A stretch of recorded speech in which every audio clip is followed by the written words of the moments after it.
The desert wind carried the smell of dust and diesel fuel as Chief Petty Officer Marcus Rodriguez adjusted his night vision goggles. His team of 8 Navy SEALs had been moving through the rocky terrain of Afghanistan for 3 hours, their boots making almost no sound on the ancient stones that littered the mountain pass. Intelligence reports indicated that a high-value target was holed up in a compound just 2 clicks ahead, and this mission was supposed to be a quick in and out operation.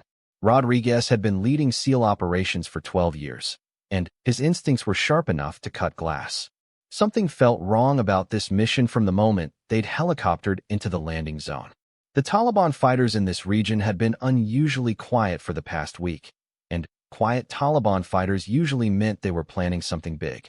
But orders were orders, and the target they were after had information about planned attacks on American bases.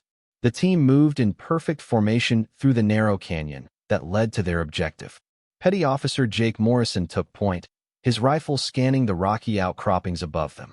Behind him, communications specialist Tony Valdez kept their radio contact with base, while explosives expert Danny Kim carried enough firepower to level a small building. The other 4 team members spread out in tactical positions, each man knowing exactly where his teammates were without needing to look. As they approached the final ridge before the compound, Rodriguez raised his fist, signaling for the team to halt. Through his binoculars, he could see the target building about 800 meters away. It looked exactly like the satellite photos had shown, but something was different.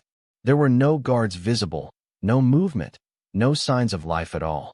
In his experience, important Taliban commanders didn't sit in buildings without protection. Morrison crawled up beside Staff Sergeant Sarah Chun had been a Marine Corps sniper for 4 years, but she'd never faced a target-rich environment quite like this. Through her scope, she could count at least 15 enemy fighters positioned across 2 ridge lines, all focused on the trapped SEAL team below. Each shot she took would reveal her position to some degree, making her a target for counter-sniper fire. But the Americans in the canyon were running out of time and ammunition. Chin's training kicked in as she began prioritizing targets. The most dangerous threats were the machine gunners who could pour sustained fire into the SEAL positions. After that, she needed to eliminate the fighters who were trying to move to better positions where they could surround the trapped team. Her rifle was AM-40A6, chambered in .308 Winchester, accurate to well over 1,000 meters in the right hands. Her second shot took down of the situation in the canyon had reached a critical point. Chun had eliminated nearly half of the enemy fighters, but the remaining Taliban forces were adapting quickly to her tactics.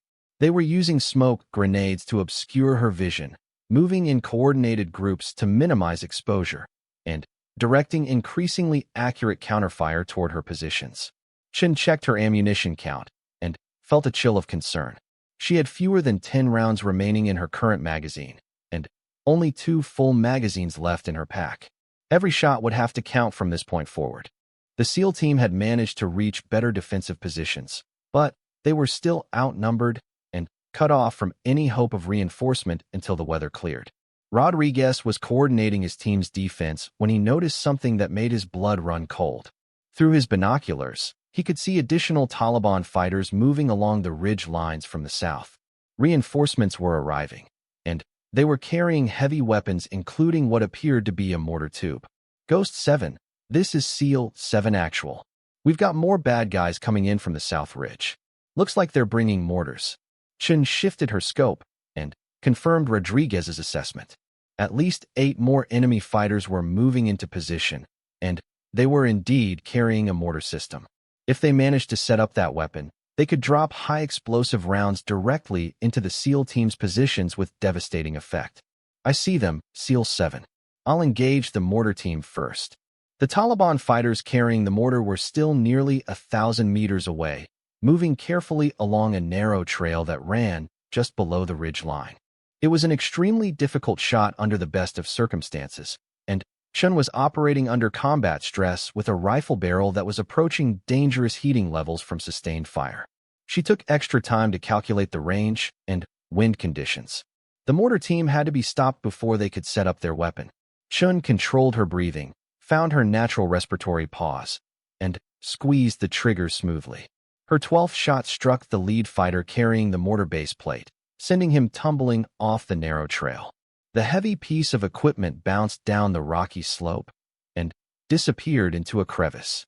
The remaining members of the mortar team scrambled for cover, but their weapon system was now useless. But Chen's muzzle flash had given away her new position to every enemy fighter in the area. Within seconds, concentrated rifle and machine gun fire began impacting all around her location. She was forced to keep her head down as bullets shattered rocks inches from her position. During this intense barrage, the remaining Taliban fighters in the original ambush positions began their final assault on the SEAL team. They moved in coordinated groups, using covering fire and smoke grenades to mask their approach. Without sniper support, the Americans would be overwhelmed quickly. Morrison saw the enemy fighters advancing and made a desperate decision. "Chief, I'm going to try to get to higher ground and establish a flanking position. Maybe I can break up their assault." "Negative, Morrison. Too dangerous." "Sir, with respect, they're going to overrun us if we don't do something different." Rodriguez realized his young teammate was right. They needed to take risks if they were going to survive. "Go, but stay low and keep moving. We'll provide covering fire."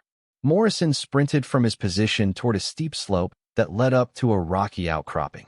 If he could reach that position, he would have a commanding view of the enemy's approach routes. But the climb would leave him exposed for nearly 30 seconds. Chen saw Morrison's movement through her scope and understood immediately what he was trying to accomplish. She emerged from cover despite the incoming fire and began engaging the Taliban fighters who had the best angles to shoot at the climbing SEAL. Her 13th and 14th shots forced two enemy fighters to retreat behind cover just as they were drawing beads on Morrison's exposed position. Her 15th shot wounded another fighter who was trying to set up a machine gun with a clear field of fire on the slope.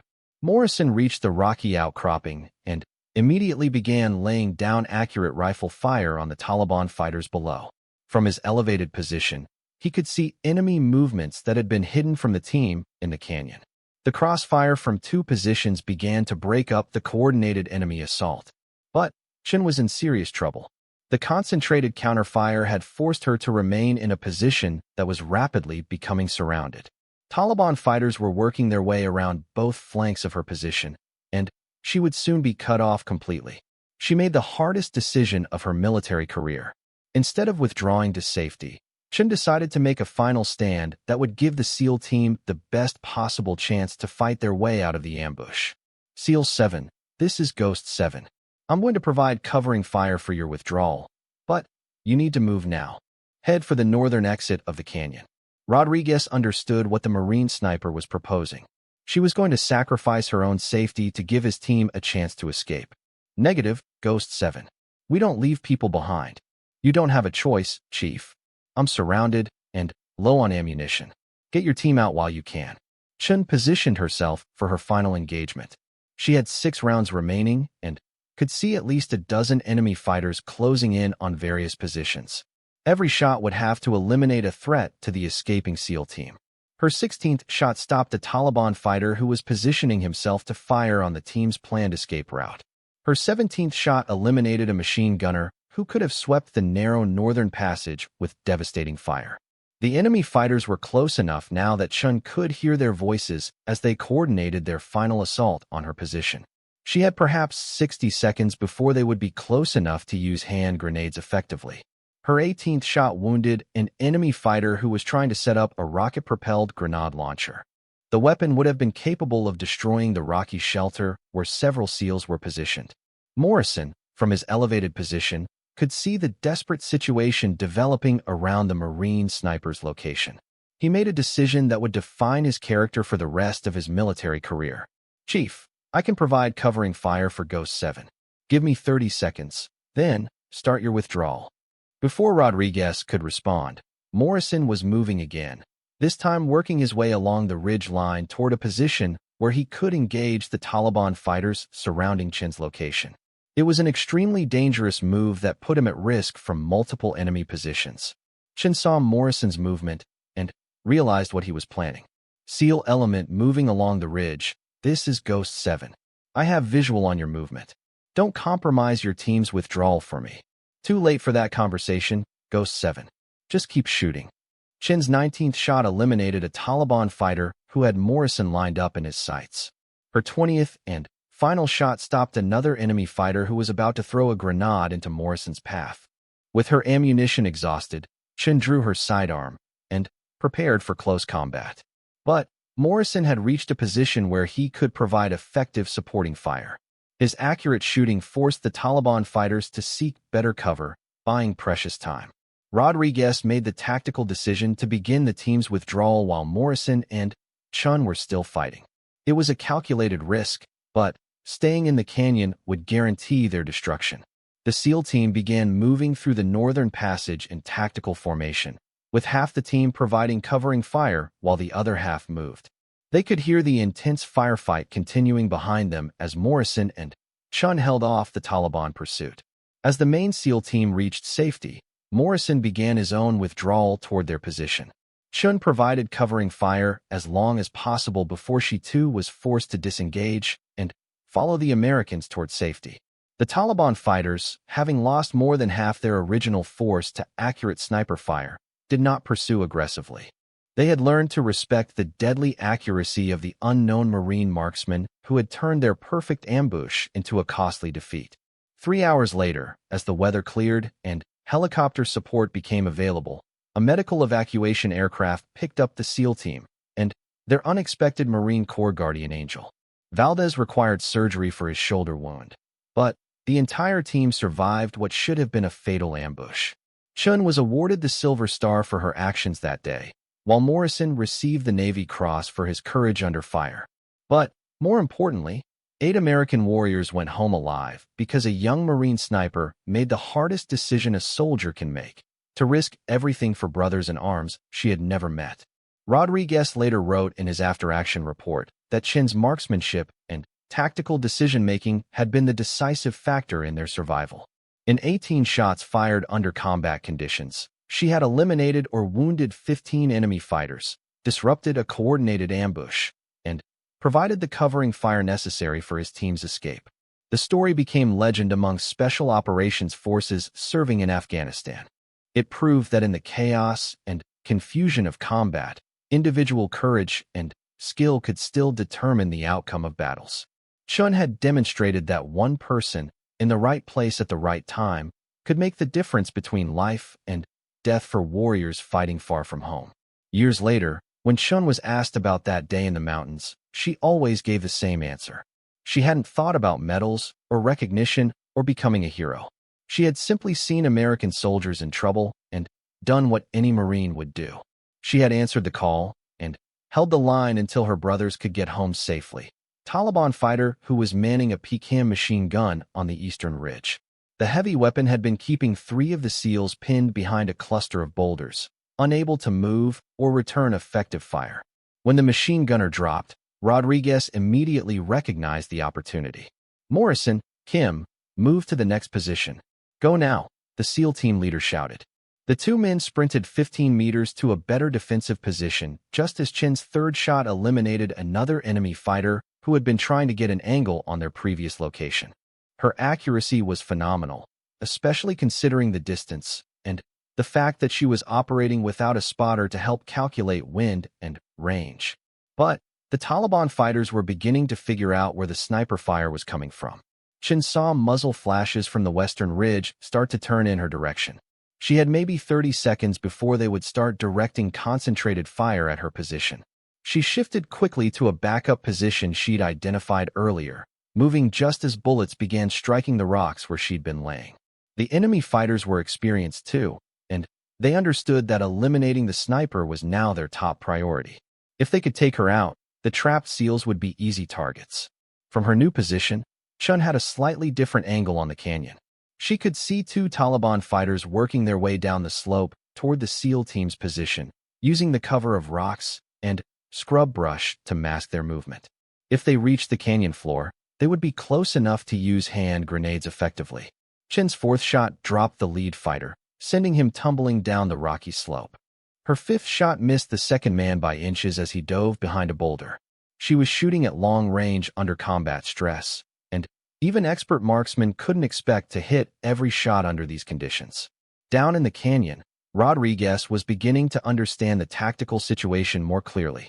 The mystery sniper was systematically eliminating the most dangerous threats, but there were still too many enemy fighters for his team to break out of the ambush safely. They needed to coordinate their efforts if they were going to survive. Ghost 7, this is SEAL 7 Actual, Rodriguez called over the radio.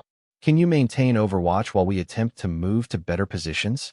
Chin's reply was immediate. Affirmative, SEAL 7. I'll try to keep the high ground clear. But I'm taking counterfire, and we'll need to move positions frequently. Understood. We're going to try to work our way toward the northern end of the canyon.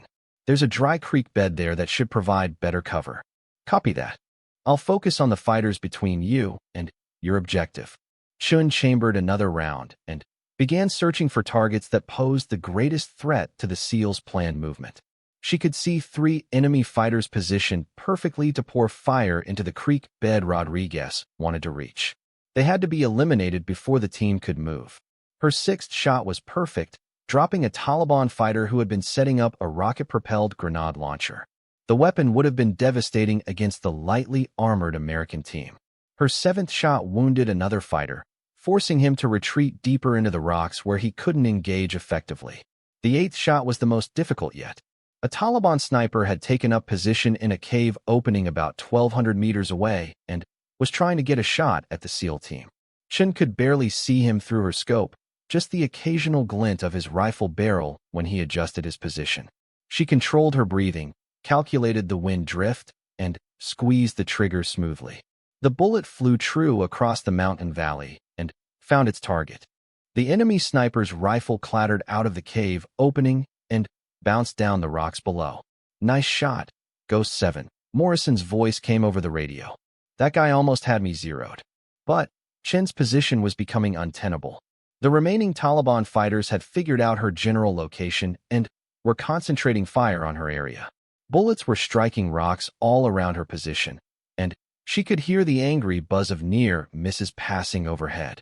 She made a quick decision to relocate to a position nearly 300 meters away. It would take her several minutes to reach the new spot, and during that time the SEAL team would be without sniper support. But if she stayed where she was, she'd be killed or forced to withdraw completely. SEAL 7, I need to relocate. You'll be without overwatch for about 5 minutes. Can you hold? Rodriguez understood immediately. We'll hold, Ghost 7. Do what you need to do. The next few minutes were the longest of the entire engagement. The SEAL team found themselves taking concentrated fire from the remaining enemy positions while Chun moved to her new location. Valdez took a bullet through his left shoulder, but kept fighting. Kim's radio was destroyed by a near miss, cutting their communications with base even further. The Taliban fighters sensed an opportunity and began moving aggressively toward the canyon floor. Without the sniper keeping them pinned down, they were able to advance to positions that would allow them to overwhelm the outnumbered Americans. Chen reached her new position and immediately began setting up her rifle. Through her scope, she could see that the situation had deteriorated significantly during her movement. Enemy fighters were much closer to the SEAL team now, and some had reached positions where they could throw grenades effectively. She didn't have time for precise range calculations or wind adjustments. The SEALs needed immediate help, and seconds counted more than perfect accuracy. Chun began engaging targets as quickly as she could acquire them, focusing on the fighters who posed the most immediate threat. Her 9th shot stopped a Taliban fighter who was pulling the pin on a hand grenade just 30 meters from Morrison's position. Her 10th shot forced 2 more enemy fighters to retreat behind cover, buying the SEALs precious time to improve their defensive positions. But Chun realized that she was fighting a losing battle. For every enemy fighter she eliminated, the others became more cautious and harder to target. They were learning to use cover more effectively and coordinate their movements to minimize their exposure to sniper fire. The young Marine made a tactical decision that would determine the outcome of the entire engagement. Instead of continuing to pick off individual targets, she would focus on breaking up the enemy's coordinated assault by targeting their leaders and key weapons.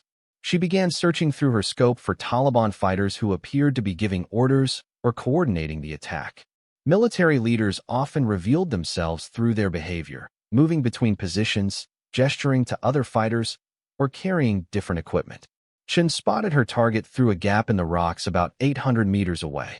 A bearded fighter wearing a different style of clothing was clearly directing the movements of several other Taliban fighters. He was carrying a radio and pointing toward different positions around the canyon.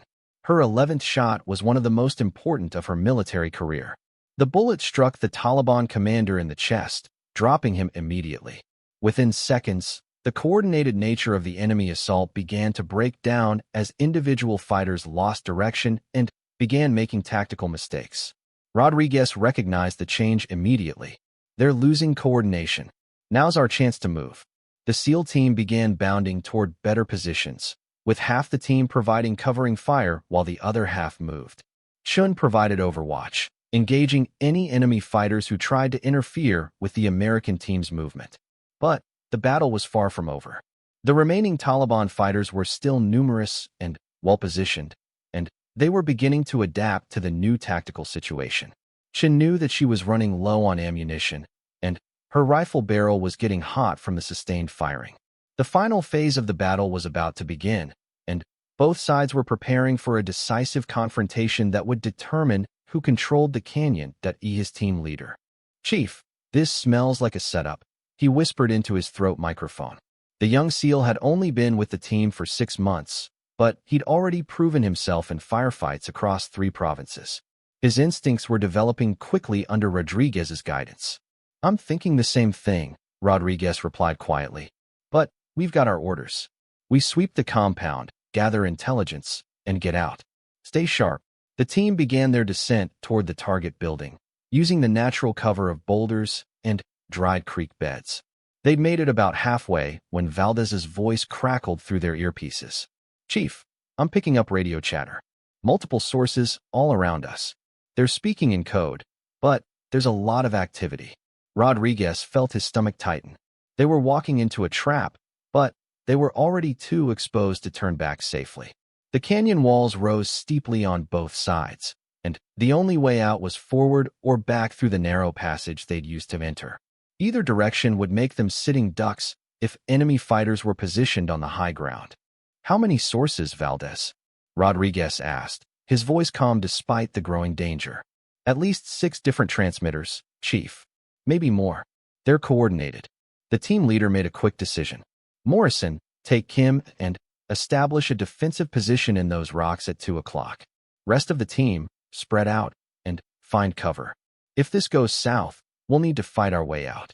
The SEALs moved with practiced efficiency, each man finding a defensive position among the scattered boulders and rocky outcroppings. They'd been in tight situations before, but something about this felt different.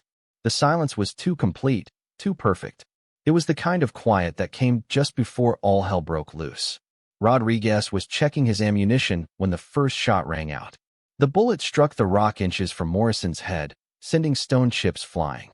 Within seconds, the canyon erupted in gunfire as muzzle flashes appeared from positions all along the ridge lines. The SEALs had walked straight into a carefully planned ambush. "Contact! Contact!" Rodriguez shouted into his radio as bullets began ricocheting off the rocks around them. "We're taking heavy fire from multiple positions. Requesting immediate air support." The response from base was immediate, but devastating. "Negative on air support, Chief. We've got weather moving in, and all aircraft are grounded. You're on your own until the storm passes." Kim lobbed a grenade toward one of the muzzle flashes on the eastern ridge, the explosion echoing through the canyon like thunder. But for every enemy position they suppressed, 2 more seemed to open fire. The Taliban had spent time preparing this ambush, positioning fighters in caves and behind rock formations that provided excellent cover and overlapping fields of fire. Valdez pressed himself against a boulder as bullets chipped away at the stone above his head. "Chief, I count at least 20 shooters, maybe more. They've got us in a crossfire from both ridges." The situation was deteriorating rapidly.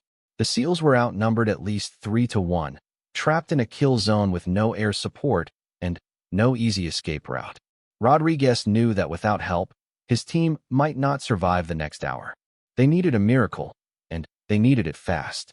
That miracle was about to arrive in the form of Staff Sergeant Sarah Chun, a Marine Corps sniper who'd been conducting her own reconnaissance mission from a ridge position nearly a mile away. Chun had been tracking the same Taliban cell for 2 weeks, gathering intelligence on their movements and weapons caches. When she heard the gunfire erupting from the canyon below, she immediately shifted her position to get a better view of the situation. Through her high-powered scope, Chun could see the trapped SEAL team and the enemy positions surrounding them. She'd worked with Navy SEALs before during joint operations, and she recognized the tactical situation immediately. The Special Operations team was pinned down with nowhere to go, and the Taliban fighters were moving to surround them completely. Chun had been alone on this mission, which was unusual for a sniper operation. Her spotter had been injured in an IED explosion 3 days earlier and evacuated to Germany for medical treatment. Standard procedure called for her to report the situation to her command and wait for orders, but the SEALs below were running out of time quickly. She keyed her radio to contact her base. "Overlord, this is Ghost 7. I have visual on friendlies taking heavy fire in Grid Square Alpha 72. Requesting permission to provide sniper support." The response came back quickly. "Ghost 7, negative. You are not authorized to engage without support. Return to base immediately." Chun watched through her scope as one of the Taliban fighters moved to a new position that would give him a clear shot at the pinned-down SEALs. She could see the American soldiers clearly now, their uniforms and equipment unmistakable even at this distance. They were fighting desperately, but they were outgunned and surrounded. She made a decision that would change the course of the battle and possibly save 8 American lives. Chun adjusted her scope for wind and distance, controlled her breathing, and placed her crosshairs on the Taliban fighter who was moving to flank the SEALs. Her first shot echoed across the mountains like a crack of lightning. The enemy fighter dropped immediately, his weapon clattering down the rocky slope. For a moment, the gunfire in the canyon slowed as both sides tried to figure out where the shot had come from. Rodriguez heard the distinctive crack of a high-powered rifle from somewhere above and behind the enemy positions. The sound was different from the AK-47s and machine guns the Taliban were using. Someone with a sniper rifle was joining the fight, and from the trajectory of that first shot, it had to be friendly forces. Unknown shooter, this is SEAL Team 7. If you can hear this transmission, we are pinned down and taking heavy casualties. We need immediate assistance, Rodriguez called over the radio, hoping that whoever was helping them could hear his transmission. Chen's voice came back clear and steady. SEAL Team 7, this is Marine Sniper Ghost 7. I have overwatch on your position. Keep your heads down and mark your furthest advance. I'm going to start clearing the high ground. The young Marine had just committed herself to one of the most challenging sniper duels of her career. She was outnumbered, operating without a spotter, and about to engage multiple targets across difficult mountain terrain. But 8 American soldiers were counting on her skill and courage to get them out alive. Chun chambered another round and began searching for her next target. The real fight was just beginning, and she knew that every shot would have to count if the SEALs below were going to make it home.